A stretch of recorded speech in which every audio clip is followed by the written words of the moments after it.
दोस्तों, कहानी का नाम है कोरा कागज़, रियल लव स्टोरी में आधारित आप सुनने जा रहे हैं।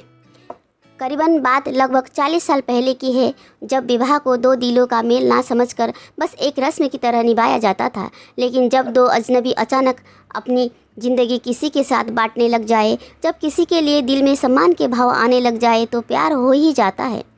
रश्मिता घर में सबसे चंचल थी। दिन भर मस्ती करना, घर में धमा चौकड़ी करना और इन सब में मन भर जाए तो मोहल्ले भर की आंटियों चाचियों के घर टटोल आना, बस उसका दिन भर का यही काम था।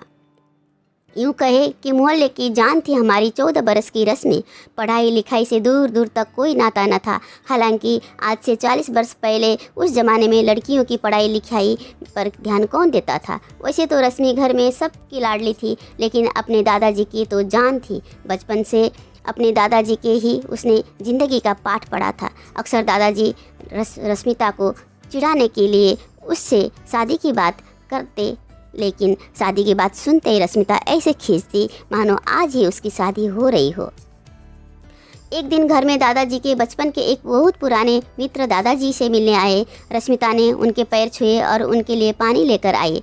दादाजी ने रश्मिता का परिचय करवाते हुए रश्मिता से कहा, रश्मि पहचाना इन्हें, ये वही है हमारे चूरन वाले साथी। दादाजी की बात सुनकर रश्मिता खिलखिला उठी, लेकिन रश्मिता की खिलखिलाहट दादाजी के मित्र को इतना पसंद आई कि उन्होंने रश्मिता को अपने घर की बहू बनाने का फैसला कर लिया और वहीं रिश्ते की बात भी कर ली। अपने फूल सी बेटी के लिए इतने अच्छे घर से रिश्ता आने पर दादाजी खुशी से भर उठे। अगली बसंत पर बड़ी धूमधाम से रश्मि बिटिया की शादी करने का फैसला लिया गया। रश्मि को जैसे ही अपनी शादी के बारे में पता चला, वह फुट फुट कर रोने लगी। उसे लगा मानो उसका पूरा घर, दादाजी और उसका पूरा परिवार पीछे छूटता चला जा रहा हो। खैर, ये तो होना ही था। एक 14 बरस की लड़की को शादी के बारे में सिर्फ इतना ही पता था कि उसे अब अपना घर छोड़कर किसी और के घर में ज़िंदगी भर रहना है। इसी बीच रश्मिता की शादी बड़ी धूमधाम से हुई और रश्मिता की मुलाकात पहली बार अपने पति से हुई और अगले ही दिन रश्मिता के पापा रश्मिता को लेने आ गए। बस फिर रश्मिता का आना जाना लगा रहा, कभी पियर तो कभी ससुराल, लेकिन पति से अभी तक नहीं बन पाई थी। लेकिन अक्सर ही दोनों बच्चों की तरह झगड़ते रहते। उस दिन भी रश्मि अपने पति से रूठी हुई थी कि रश्मिता के पिताजी रश्मिता को लेने आ गए। मायके जाते हुए रश्मिता ने टोकते हुए अपने पति से कहा, अब मैं नहीं आऊँगी आपके घर। रश्मिता के पति ने भी गुस्से में कहा, आना भी मत जब तक मैं ना बुलाऊँ। रश्मिता ने चुटकी लेते हुए कहा, अच्छा तो मुझे कैसे पता चलेगी आपने बुलाया है या नहीं।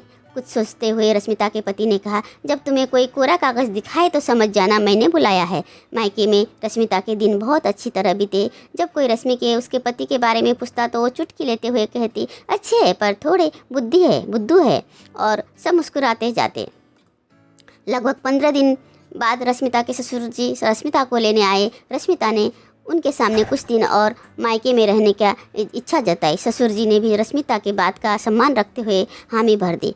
कुछ दिन बीतने पर जेठ जी आए। हालांकि तब तक रश्मिता को भी ससुराल की याद सताने लगी थी, लेकिन उसे अभी तक कोरे कागज़ का संदेश नहीं मिला था। इसीलिए रश्मिता ने माँ से ससुराल ना जाने का बहाना बना दिया। माँ ने रश्मिता को बहुत समझाया, लेकिन रश्मिता ने किसी की भी एक ना सुनी। जेठ जी भी चले गए। रश्मिता के ससुराल आने पर मना करने पर सब परेशान थे। इधर रश्मिता के परिवार वाले भी रश्मिता को समझाने में लगे थे, लेकिन रश्मिता किसी की बात मानने को तैयार ना थी। किसी को समझ नहीं आ रहा था आखिर मंजरा क्या है। ससुराल में यह चर्चा चल रही थी कि तभी रश्मिता के पति ने कोरे कागज़ वाली पूरी बात बताई। अगले ही दिन रश्मिता के ससुर जी कोरे कागज़ के साथ रश्मिता को लेने आए। रश्मिता को इसी पल के इंतज़ार में थी। कोरे कागज़ पर अपने पति का नाम लिख अपना सामान बांध रश्मिता अगले ही दिन ससुराल पहुंच गई। लेकिन अपने पति के लिए उसके दिल में अब सब कुछ बदल चुका था। रश्मिता को अब अपना जीवन साथी मिल चुका था। आज जी भर कर रश्मिता ने अपने पति से बात की, लेकिन कोरे कागज़ वाली बात को लेकर दोनों सालों तक खिलखिलाते रहे।